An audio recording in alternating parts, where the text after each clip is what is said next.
ආයුබෝවන්. අද මම ඔයාලව හමු වෙන්නේ ගමේ කෑම වීඩියෝ මාලාවේ තවත් එක වීඩියෝ එකක් සමග. අපි අද අර්ථාපල්ලල ව්‍යාංජනයක් හදමු. අද මම හදන්නේ අල හොදි නෙමෙයි. ටිකක් බොරේට. ඒ නිසා බත් එක්ක වගේම වෙනත් ඕනම දෙයක් එක්ක රස විඳින්න පුළුවන්. අර්ථාපල්ලල ව්‍යාංජනය හදන්න අවශ්‍ය වෙන දේවල් ඩිස්ක්‍රිප්ෂන් බොක්ස් එකේ දාලා තියෙනවා. මගේ වීඩියෝ වලට ඔයාලා කැමති නම් යාළුවෝ එක්ක ෂෙයා කරන්න.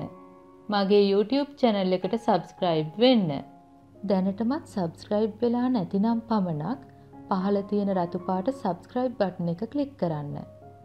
ඊට පස්සේ ඒ ළඟින්ම එන සීනුව click කරන්න. දැන් මගේ අලුත්ම වීඩියෝ ඔයාලට ලේසියෙන්ම බලන්න පුළුවන්. මේ සඳහා අවශ්‍ය වෙනවා ලොකු අර්ථාපල්ලල 2යි රටලූණු පොඩි ගෙඩියකින් භාගයයි රම්පෙ ලොකු කොළ නම් 1යි පොඩි කොළ නම් 2යි අමු මිරිස් කරල් 3යි කරපිංචා අයිති 2යි ලොකු නම් 1ක් ඇති කුරුඳු පොතු කැබැල්ලයි උම්බල කඩ ටිකක් ලුණු රස අණුව මිරිස් කුඩු තේ හැඳි 1/4යි කහ කුඩු තේ හැඳි භාගයයි 3-5 කුඩු තේ හැඳි 1/4යි උළු හාල්ලට තේ හැඳි භාගයයි මිටි කිරි සහ දිය කිරි. මුලින්ම අර්ථාපල්ලල ටික මේ වගේ කපා ගන්න. මේ විදියට කැපුවම තැම්බෙන්න ගොඩාක් වෙලාව යන්නේ නැහැ.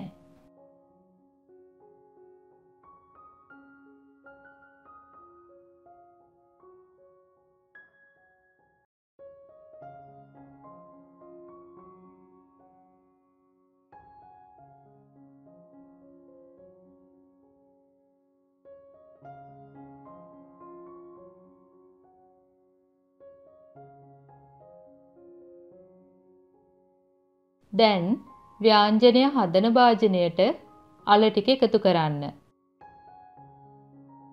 දැන් ලූණු සහ ඉතිරි දේවල් එකතු කරන්න.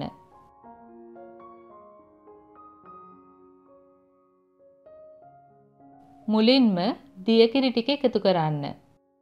අල ටික ඉස්වැසෙන ප්‍රමාණයට දියකිරි දාගන්න ඕන.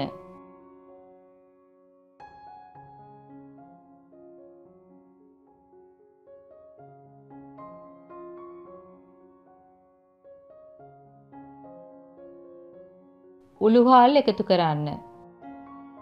ලුණු රස අණුව එකතු කරන්න.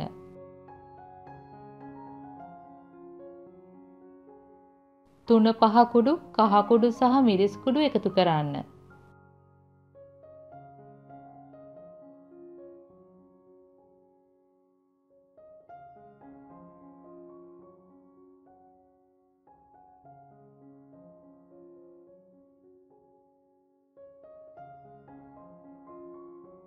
මේ වගේ කවලම් කර ගන්න.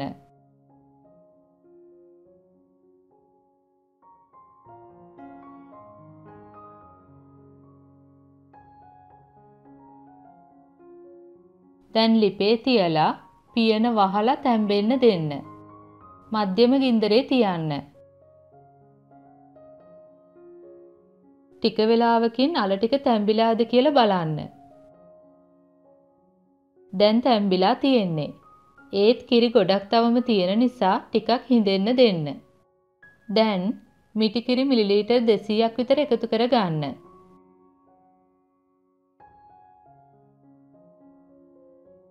හොඳට හැඳි ගාලා පියන වහන්නේ නැතිව හෙමින් හිඳෙන්න දෙන්න.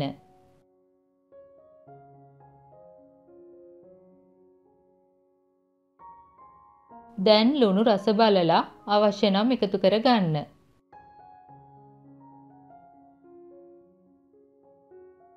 දැන් බලන්න හොඳටම හිඳිලා තියෙන්නේ. ලිප ඕෆ් කළාට පස්සෙත් භාජනයේ රස්නයෙන් ටිකක් හිඳෙන නිසා මේ තරමේදී ලිප ඕෆ් කර ගන්න. ටික වෙලාවකට පස්සේ මේ වගේ ලස්සනට තියෙනවා. පිළිගන්වන වෙලාවටත් කවලම් කරලා ගන්න. ඔයාලත් මේ රසම රස ව්‍යාංජනය හදලා පවුලේ අය සමග රස විඳින්න. මගේ වීඩියෝ වලට ඔයාලා කැමති නම් ලයික් කරන්න, කමෙන්ට් කරන්න, මගේ YouTube channel එකට subscribe වෙන්න. නැවතත් මෙවැනිම රසබර වීඩියෝ එකකින් හමු වෙමු. ස්තුතියි.